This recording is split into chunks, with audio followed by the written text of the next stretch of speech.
Assalamualaikum warahmatullahi wabarakatuh. Selamat berpuasa.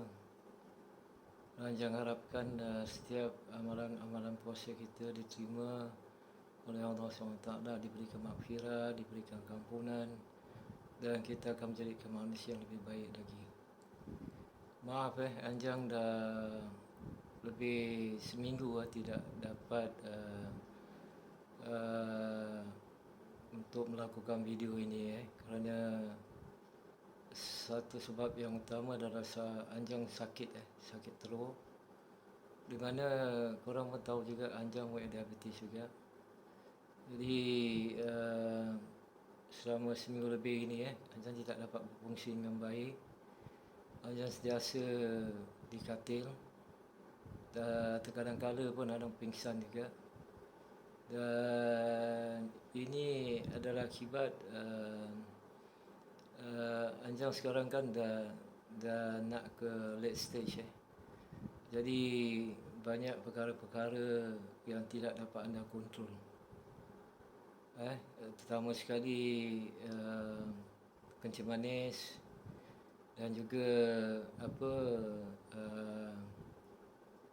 keadaan demensia yang semakin teruk, semakin kirakan mereka tidak dapat ditangani dengan baik. Jadi di sini Anjang ingin memberitahu kepada semua kesihatan kita pada 20-30 tahun yang lalu amat penting.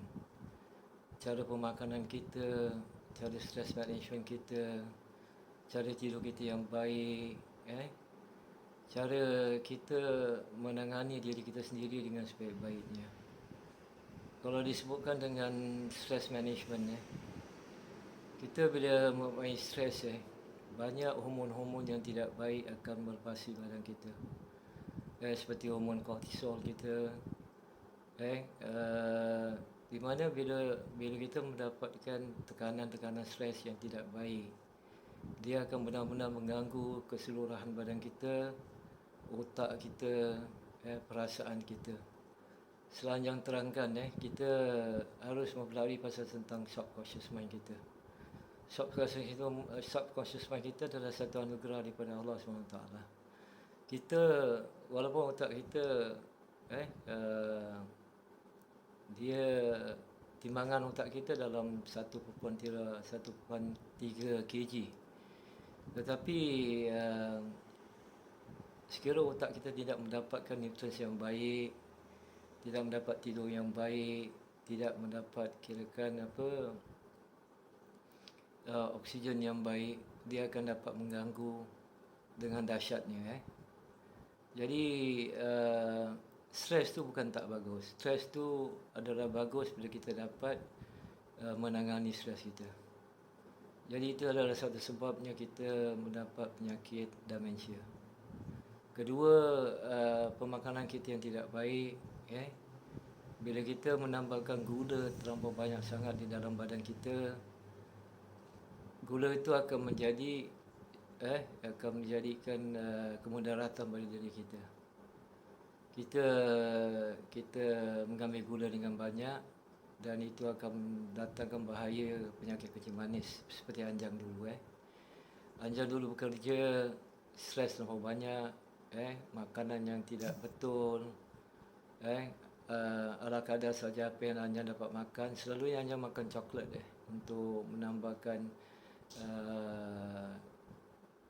energi pada badan. Tapi itu adalah satu cara yang salah. Kita walau bagaimanapun kita harus memakan makanan yang seimbang. Seperti kita banyak makan buah-buahan, kita makan banyak vegetables, kita mengambil banyak kacang-kacang yang baik, tetapi tidak makanan yang penuh dengan gula, makanan yang penuh dengan yang tidak mendatangkan kebaikan pada diri kita. Kita tahu selama ni pemakanan kita tidak baik. Kalau kita tengok pada makanan, cara orang-orang Melayu kita makan, selalunya gula adalah part of the ingredients dalam makanan kita. Jadi itu kalau 1-2 hari tidak mengapa, tapi kalau kita dah memakannya dah berpuluh-puluh tahun dia akan merosakkan. Banyak perkara yang dia akan rosakkan dalam badan kita. Habis ketiga, bila kita tidak mendapat tidur yang baik Kenapa dulu bila kita bekerja stress level kita tambah tinggi. Bos-bos kita mengharapkan apa yang dibayar gaji kepada kita, dia mengharapkan lebih 3-4 kali ganda untuk mendapatkan result. Jadi itu yang Anjang telah lakukan. Jadi sekarang Anjang sudah sedar yang itu semua tidak baik untuk kita. Jadi carilah kerja yang dapat di mana kita akan mendapat, pertama, tidur dengan baik, kedua, pemakanan yang baik, dan ketiga, kita mendapat menjaga stress level kita. Bila kita stress level kita naik, kan Anjang katakan cortisol level kita akan naik. Hormon badan kita tidak akan seimbang. Dan itu akan merosakkan tubuh badan kita.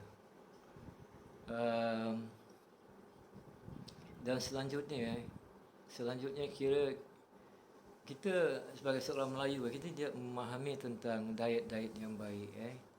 Barulah dalam berapa tahun ini kita mendapat tahu tentang diet yang tidak baik.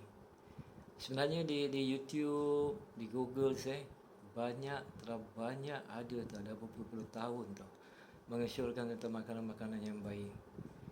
Jadi kita harus daripada sekarang berubah untuk mendapatkan diet yang baik. Diet yang penuh dengan buah-buahan, seperti berries, dark berries, blueberries, dan makanan-makanan yang lain, seperti kacang almond, kacang walnut, dan juga penuh dengan sayur-sayuran, di mana sekiranya kalau makanan tu lebih berwarna, jadi dia akan menambahkan kebaikan pada diri kita. Dan bagaimana demensia boleh datang? Demensia boleh datang kerana pertama, tentang kesihatan 20-30 tahun kita yang tidak jaga dengan baik. Macam Anjang sekarang, Anjang dah menerima padanya, di mana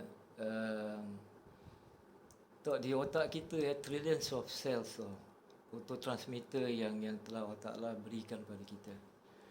Tetapi kalau kita mempunyai penyakit-penyakit yang lain seperti kardiovaskular, kencing manis, high blood pressure, obesity dan juga kolesterol, ini seperti maklum, setiap apa yang kita makan, setiap kita apa yang makan.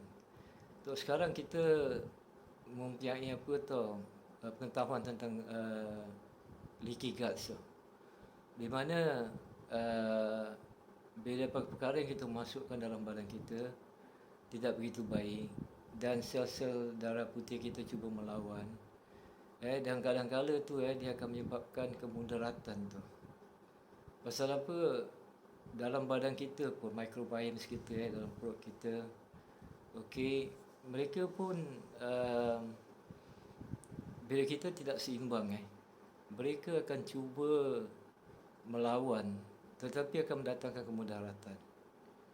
Kalau kita kaji, pada Anjang ilmu tu luas, bukan setakat ilmu agama saja.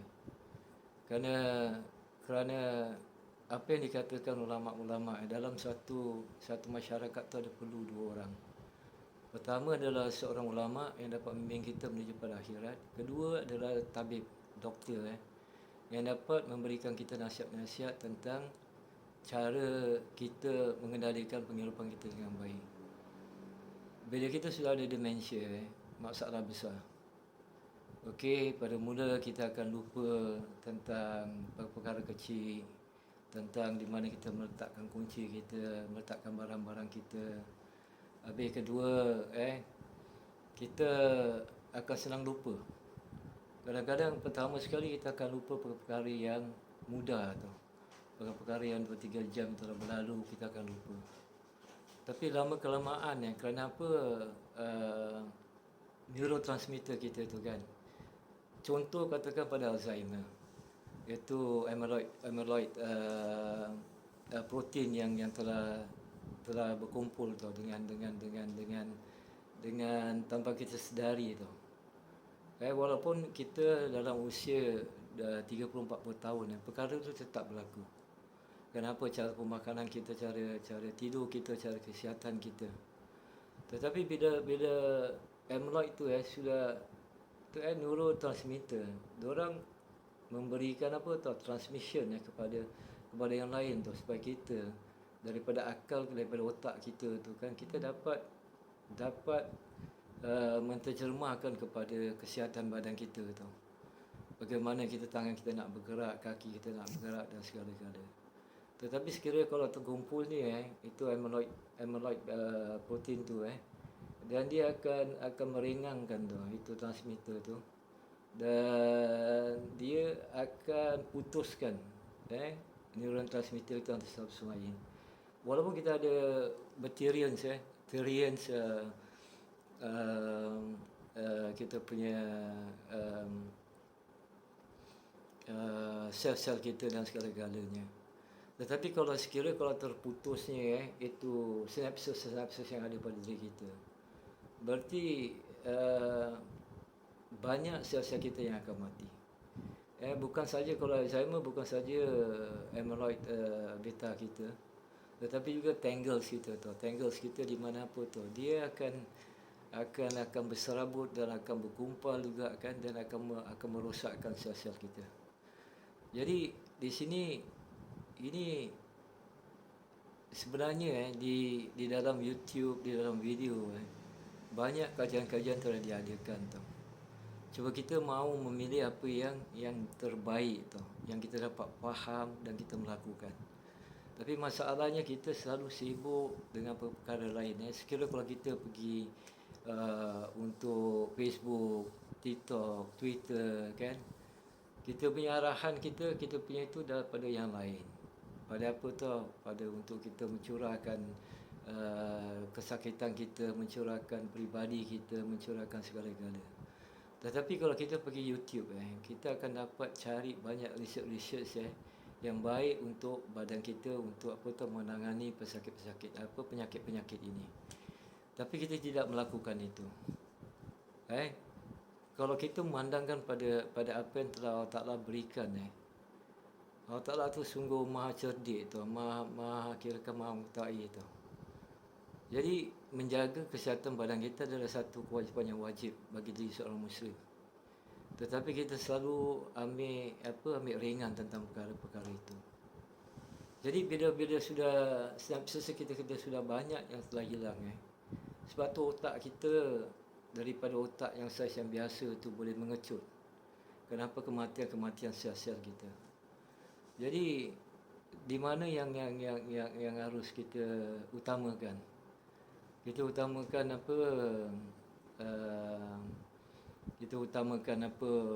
untuk berada di Facebook, untuk berada di Twitter, di TikTok dengan perkara yang tidak begitu mendatangkan hasil untuk kita.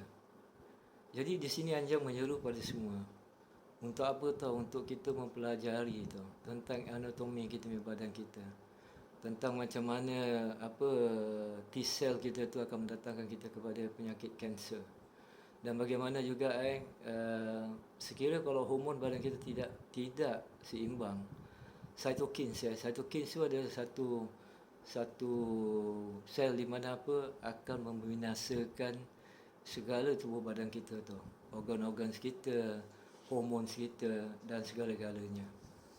Jadi orang yang ada demensia tu boleh dikatakan akan melalui fasa-fasa di mana daripada keringanan pada mild cognitive mild cognitive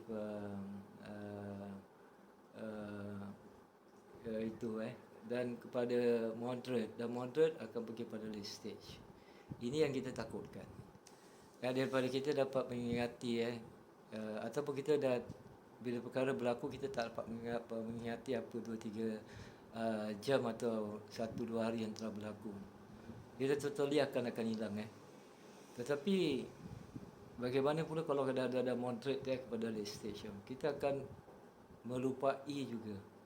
Kita tidak akan dapat mengingati apa-apa yang telah berlaku pada pada pada zaman kanak-kanak kita, pada pada zaman-zaman yang lalu. Jadi ini akan dapat merunsingkan kita lagi. Bukan itu saja tekanan-tekanan daripada psychotic attack triggers kita akan menjadi paranoid. Kita akan menjadi depression. Kita akan menjadi anxiety terlebih-lebih. Kenapa kan jangan katakan subconscious mind kita kan? Kita bila kita melihat sesuatu tu, kalau orang yang dalam keadaan normal, mereka melihat sesuatu dan mereka mendengar, dia akan terus masuk ke dalam jiwa kita. Kita akan mempercayai dia, akan menjadi satu conviction, dan kita akan melakukannya. Jadi itu satu kebaikan. Tetapi bagi orang-orang yang demensia, bila perkara itu sudah terjadi, subconscious mind mereka tu boleh dapat membantu dan juga dapat mendaratkan diri mereka. Kenapa? Bila konektif kita sudah hilang, daya pemikiran kita sudah hilang, otak-otak kita sudah rosak, kita hanya berpandukan kepada jiwa kita. Sebab tu kadang-kadang kita boleh mendapat paranoid, kita boleh mendapatkan depression, kita boleh mendapatkan agitation, kita akan mendapatkan macam-macam. Kenapa? Itu bersumber daripada hati kita. Dan hati kita tu walau bagaimanapun dia kontrol oleh otak kita. Jadi kita akan hilang hargai diri kita. Kita punya harga diri kita akan menurun, seperti mereka katakan apathy. Apathy di mana kita sudah hilang selera untuk hidup. Kita akan merasa diri kita rendah. Kita akan selalu suspek tentang perkara-perkara yang bukan-bukan. Dan itu akan mendatangkan delusion kepada diri kita. Perkara yang tidak benar kita mengatakan benar. Kenapa? Jiwa kita telah benar-benar benar-benar kirakan telah kontrol kita. Jadi bila itu berlaku, bayangkan seorang demensia yang telah lepas moderate stage, mereka akan hidup dalam keadaan ketakutan. Tidak ada keselamatan untuk diri mereka. Mereka selalu memikirkan perkara yang tidak betul. Mereka memikirkan tentang perkara yang tidak benar, yang tidak berlaku. Jadi ini akan mendatangkan beban kepada caregivers kita. Sebab tu caregivers saya harus pelajari dan mendapatkan ilmu yang sebaik-baiknya. Bagaimana untuk intervene supaya perkara itu tidak mendatangkan lagi kemudatan lagi. Jadi kita kalau berbolak-balik tentang demensia, ini adalah perkara-perkara yang sepatut kita tahu. Anjang dah 2 minggu lebih daripada 2-3 minggu. Lebih psychotic attack dah datang dengan bertubi-tubi. Anjang tidak dapat mengendalikan keadaan diri Anjang. Anjang sakit, Anjang terpaksa terlantar di hospital, di katil. Kadang-kadang sampai 16 jam, kadang-kadang sampai 20 jam. Kenapa? Akal otak tidak dapat berfungsi. Dan kesihatan kepada jiwa pun tidak begitu baik. Jadi apa yang Anjang dapat lakukan daripada agitation keluar, depression keluar, menangis, tidak menentu. Jadi Anjang cara yang terbaik adalah untuk baring. Dan kalau boleh tidur. Jadi tak ingat. Tapi masalah Anjang susah tidur. Jadi Anjang terpaksa memakan ubat-ubatan yang diberikan oleh doktor. Sekiranya kalau makan tu dalam 4-5 biji, 6 biji Anjang akan flat tau. Anjang akan berdengung tu tidak dapat menggarap perkara yang ada di depan mata, tidak dapat memahami apa yang terjadi. Mendatangkan agitation dengan cepat. Jadi Anjang terpaksa mengelak daripada caregiver Anjang, kan. Anjang selalu di katil, okey. Dan kerana Anjang ada diabetes pun, sakit neuropati, tempat kaki, tempat jari-jari, lengan, kepala sentiasa sakit, bisa, migraine. Jadi ini adalah satu kemudaratan tu. Kemudaratan yang amat teramat sangat. Kalau kita bandingkan kepada hanya tetap balik pada Robin Williams. Dia pertama dikesan ada Parkinson saja. Tapi sebenarnya bila autopsi dilakukan, dia mempunyai Lewy body dementia. Di mana dia punya synapses, dia punya sel, segala-gala semua telah dimudaratkan dengan Lewy body proteins. Jadi dia sekejap masa dia boleh keluar daripada bilik, berjalan sana berjalan sini, tidak tahu apa tujuannya sebenar, dan apa, dia tidak dapat mengeluarkan, dia seorang pelakon, tidak dapat mengeluarkan apa skrip-skrip yang telah dia diberikan. Kenapa? Hafalan dia telah hancur, segala-gala telah hancur. Jadi Anjang nak menanya kepada semua, adakah ini penghidupan yang kita mahu lagi 20-30 tahun akan datang? Sudah pasti kita tidak mahu. Jadi apa kebaikan yang ada adalah apa tahu pemulihan sebelum datangnya demensia. Demensia bukan datang terus ada demensia, tidak. Sebenarnya perkara ini sudah berlaku 20 tahun, 15 tahun sebelumnya. Kenapa? Kerana kita ada plaques dengan tangles dalam kepala otak kita. Anjang mempunyai Lewy body dementia bersamaan dengan Parkinson. Lewy body dementia dia punya aggression yang terlampau ganas. Anjang dah beberapa tahun cuba untuk melawan.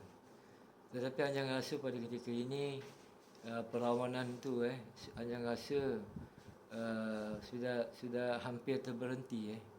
Kerana Anjang tidak dapat lagi menahan apa gejala-gejala demensia ini yang begitu kuat untuk menguasai diri ini.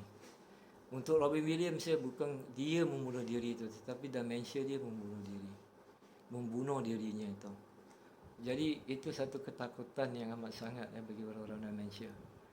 Jadi maafkan Anjang tidak dah 2 minggu tidak mengeluarkan video kerana sakit teruk, kerana demensia Anjang begitu mengganas, dan Anjang punya sakit diabetes juga mengganas juga. Jadi bila korang semua faham, you guys faham tentang apa-apa Anjang nak terangkan, Anjang tidak masuk terus kepada demensia, tetapi tentang prevention of dementia. Katakan macam seorang tu dia suka apa bangsa lain, suka minum arak. Itu arak kalau sentiasa diminum dan sentiasa dah menjadi addiction, dia akan merosakkan banyak organ-organ dalam tubuh badan kita. Bila rosaknya dalam tubuh badan kita, berarti otak kita akan rosak. Mereka saintis memanggil perut kita sebagai second brain. Bila second brain kita rosak, sudah pasti first brain kita pun akan rosak juga. Jadi Anjang mahu di sini Anjang mahu supaya kita benar-benar menjaga, bukan setakat kita menjaga ilmu agama kita, takwa kita, iman kita, kita punya ibadah kita, supaya kita dapat masuk ke syurga dan dapat kasih sayang makfirat Allah. Tetapi Allah juga memberikan badan kita untuk dijaga dengan sempurna.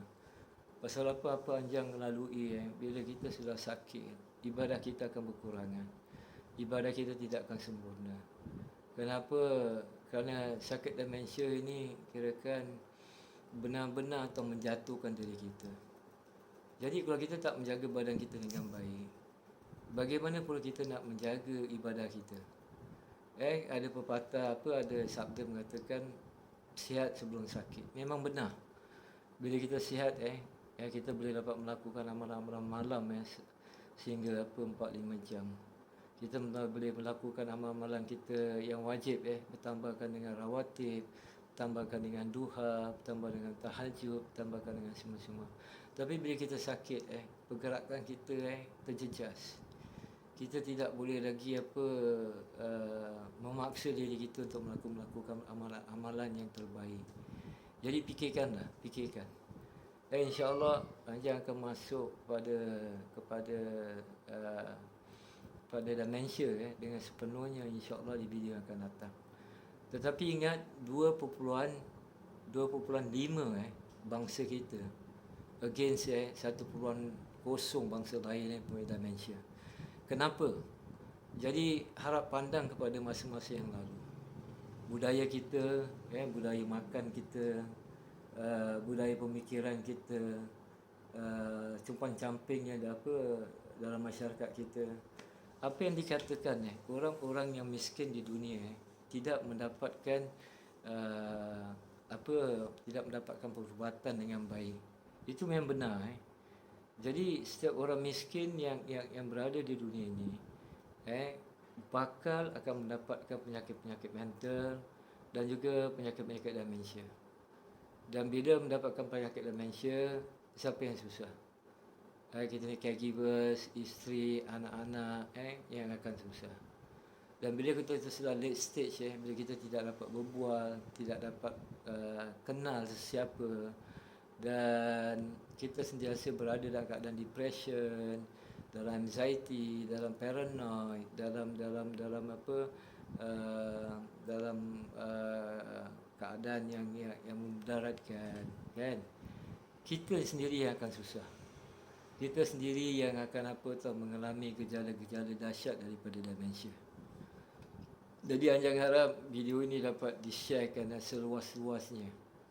Apa yang tengok Anjang kaji di video cuma 1.0 saja yang masuk ke Indonesia. Malaysia tidak ada, Brunei tidak ada, hanya di Singapura. Dan Anjang mengharap kepada sahabat-sahabat di Singapura yang mempunyai sahabat-sahabat di Indonesia, di Malaysia, harap viralkan perkara ini. Kerana kita tidak tahu apa hidayah yang Allah Ta'ala akan turunkan pada kita, dan insya-Allah dia akan menjadi asbab kepada kebaikan kita. Jadi kalau kita sakit dah tak bergunalah. Hanya cakap terus terang tak berguna. Amalan-amalan kita terganggu, ibadah-ibadah kita terganggu, sampai tu macam Anjang tidur pingsan selama 20 jam, tak sadar orang, bangun sakit, pinggang sakit. Kenapa Anjang pernah mengalami operasi pada 2002 kerana sudah rosak. Jadi apa kebaikan yang kita dapat? Kita nak kembali kepada Allah atas dasar-dasar kebiasaan kita. Tapi kalau kebiasaan kita sudah sakit, tidak dapat menjalankan ibadah dengan baik, apa akan terjadi pada kita? Okey, demensia bukan satu penyakit yang senang. Demensia adalah penyakit yang dahsyat, yang terminal, berakhir dengan kematian, yang incurable, yang tidak ada ubat dalam dunia ini untuk mengatasi demensia. Demensia juga fatal. Fatal berarti apa tu? Benar-benar kirakan dahsyat. Okey, jadi Anjang benar-benar bermohon pada semua, viralkan video ini. Viralkan, benar-benar viral. Bukan Anjang nakkan nama ataupun apa, tapi sekurang-kurang orang yang mendengar tu insya-Allah akan mendapatkan hidayah. Walaupun 10 orang tidak mendapat, asalkan satu mendapat, itu perjuangan yang Anjang lakukan sudah memadai. Jadi di sini Anjang harus berhenti kerana dah 29 minit. Anjang tidak mahu korang bosan mendengar, dan insya-Allah di video akan datang Anjang akan cuba supaya untuk menerangkan tentang tentang dahsyatnya demensia. Okey, jadi kalam. Assalamualaikum warahmatullahi wabarakatuh.